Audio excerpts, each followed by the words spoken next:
Barchaga assalomu alaykum. Bugun YouTube kanalimda sizlar bilan Koreyaning milliy taomi bo'lgan bibimbap tayyorlab ko'ramiz. Bizga kerak bo'ladigan masalliqlar bular: lahm go'shti, kabachok, sabzi, kunjut yog'i, tuxum, qo'ziqorin, guruch, ismaloq va qalampir pastalari. Birinchi navbatda go'shtimizni mayda qilib to'g'rab olamiz.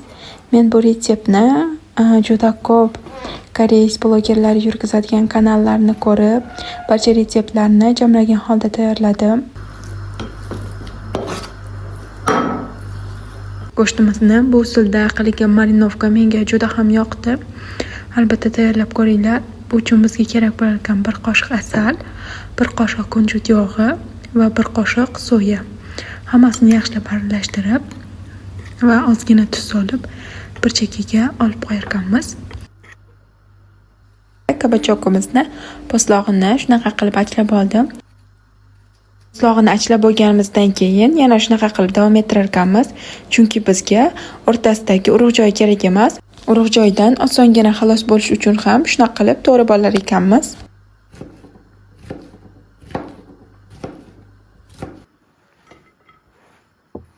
Kabachokimizni shunaqa somoncha shaklda to'g'rab oldim. Keyin sabzimizni ham xuddi shu usulda somoncha shaklda to'g'rab oldim. Aslida qizil sabzi solinish kerak edi, lekin hamma narsa olibman. Sabzi olish esimdan chiqibdi. Qizil sabzi uyda bor deb o'ylagandim. Shuning uchun qizil sabzi bo'lmagani uchun sariq sabzidan foydalandim. Keyingi navbat qo'ziqoringa. Qo'ziqorinlarni ham shunaqa qilib to'g'rab oldim. Ismaloqimizni qaynab turgan suvga solib 2-3 minut qaynatib olamiz. Va tayyor bo'lgan ismalog'imizni sovuq suvda yuvib olib, tuz bilan aralashtirib qo'yamiz. Keyin baland olovda boya to'g'rab olgan masalliqlarimizni 2 minutdan qovurib olamiz.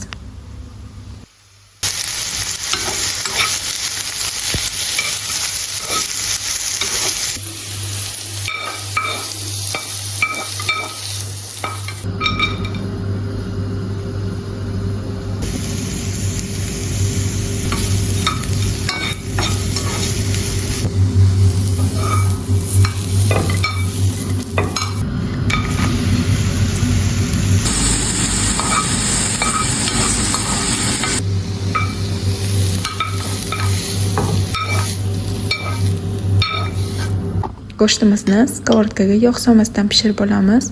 Juda ham mayin bo'lib pishadi.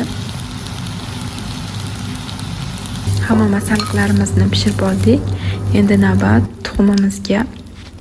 Va menga eng yoqgan joyi go'rchimizni ustiga barcha tayyorlab olgan masalliqlarimizni yig'ib olamiz. Ko'rinishi ham juda ham odamni o'ziga tortadi va juda ham appetitni ochib yoradi.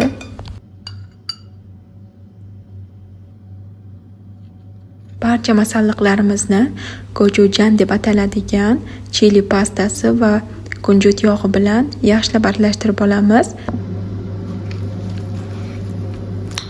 Va bu orada aytib ketmoqchiman, bibimbap so'zining ma'nosi koreychada aralashtirilgan guruch degan ma'noni bildirar ekan va bibimbap Koreyaning eng mashhur taomlaridan biri.